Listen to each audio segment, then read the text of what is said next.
So it's Dr. Glenn Davies from Reversal NZ and Reverse T2 Diabetes Topol.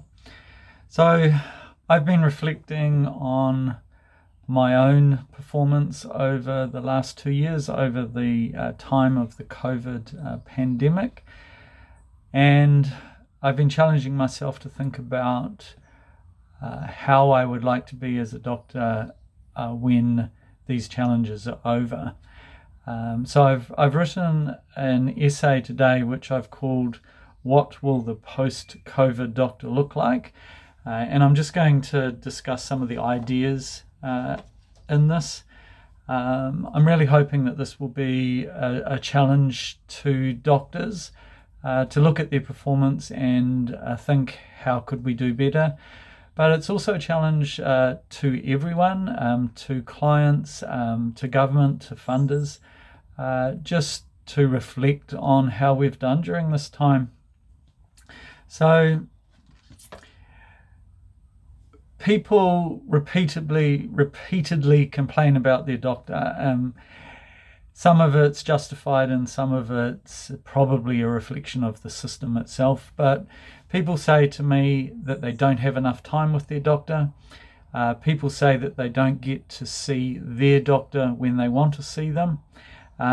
And they also complain, particularly in the last 2 years, that they're not being treated with the respect that they would expect.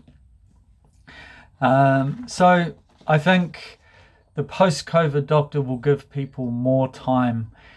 When I see someone, I want to really know them biopsychosocially.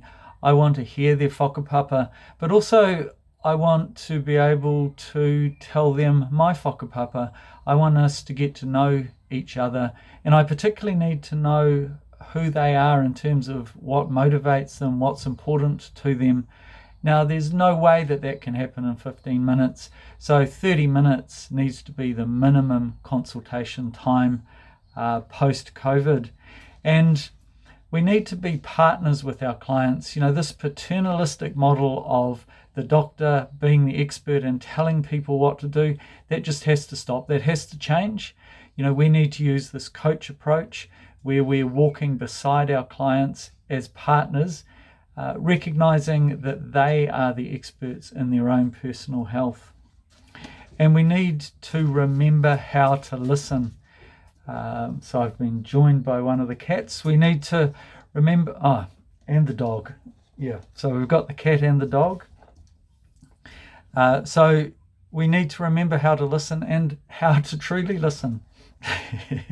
We need to remember how to listen with empathy, and that involves just not listening to the words. We also need to listen to the feelings. We need to listen without judgment.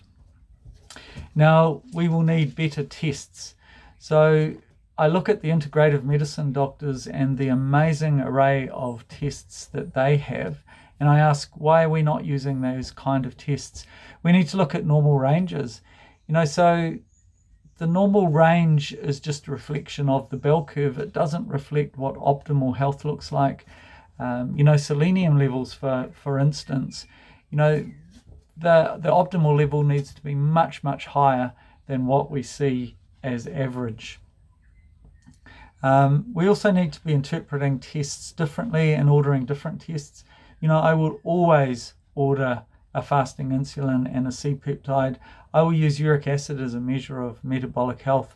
I'm not really interested in total cholesterol, but I definitely want to know about the triglyceride and HDL ratio.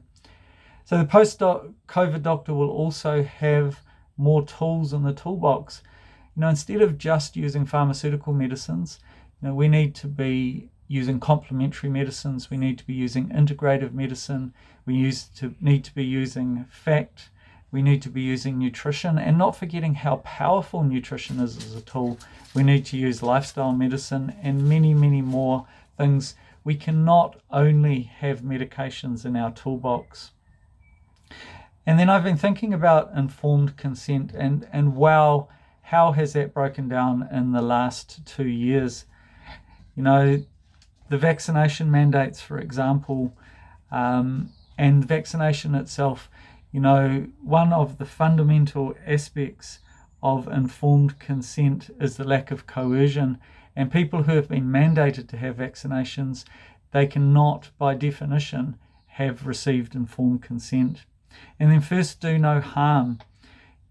To protect our clients, to act as advocates on their behalf, to be able to provide them with non-biased information. And I think it's insufficient to call something misinformation and fake news.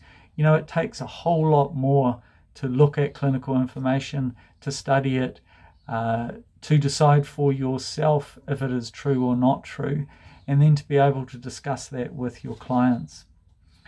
I think it's not enough to call something fake, but to have never even read the studies.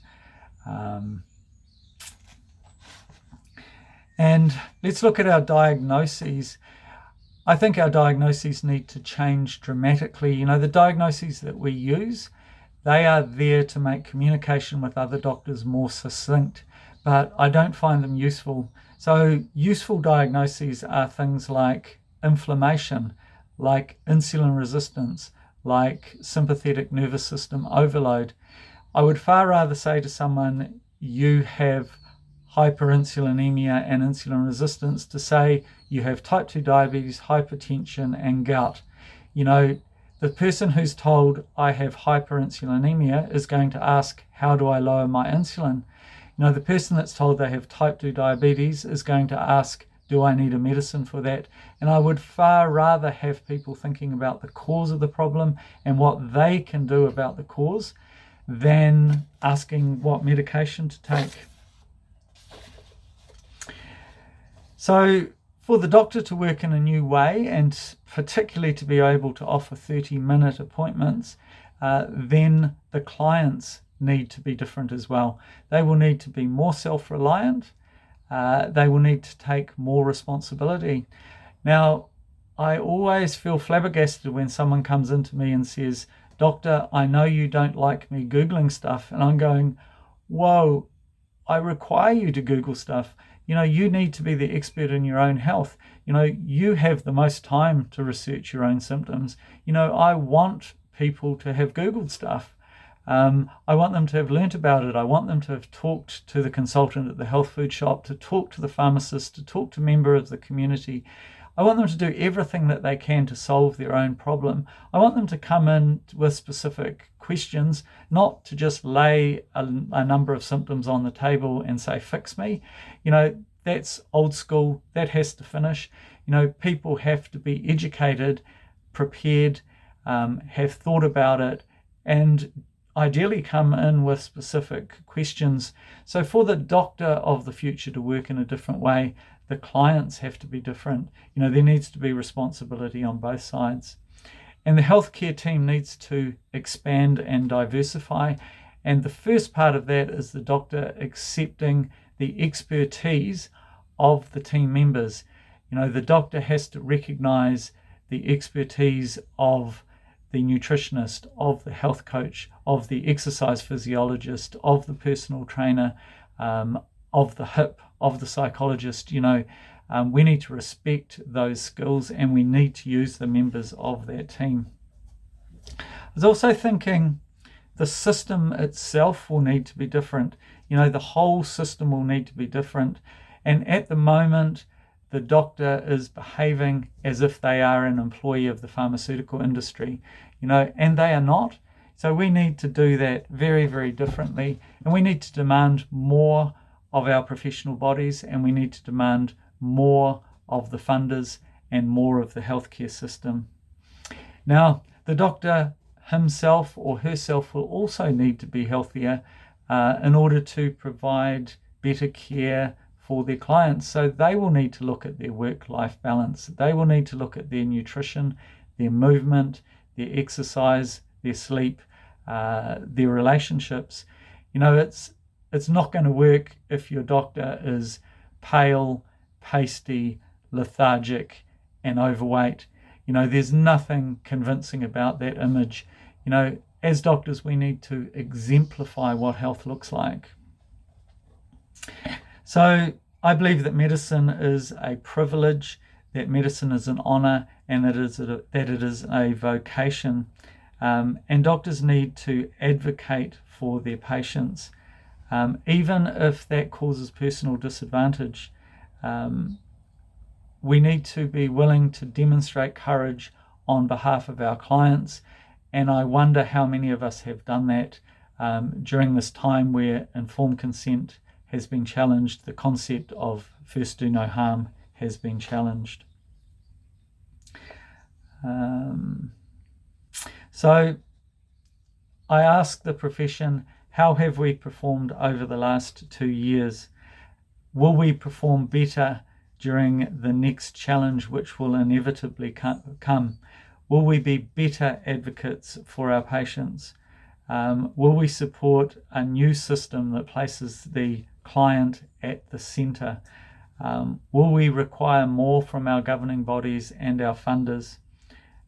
Will we again accept the responsibility to be advocates for our clients rather than shop assistants for the pharmaceutical industry? So for general practice, primary care to remain relevant in the future, I think again doctors will need to become advocates for their patients. I think we will need to show much more courage than we have shown during the last 2 years. We will need to regain the trust of our communities. And I challenge every doctor to reflect on how well they have done that over the last 2 years, because basically there are only two emotions. There is love and fear. And during the last 2 years, have we promoted love, or have we minimized fear, or have we contributed to creating fear in our community? Did we have the courage to stand up for our patients' rights, stand up for these fundamental core principles of medicine that should never be compromised, such as informed consent and first do no harm? I've been reflecting on that myself. Have I shown courage and integrity during this time? My conclusion is no, not enough. I challenge every one of you to just sit quietly and ask yourself the same question. And if the conclusion is the same as mine, that I have not shown enough courage and integrity during this time, to challenge yourself as I have to be better in the future. Thank you.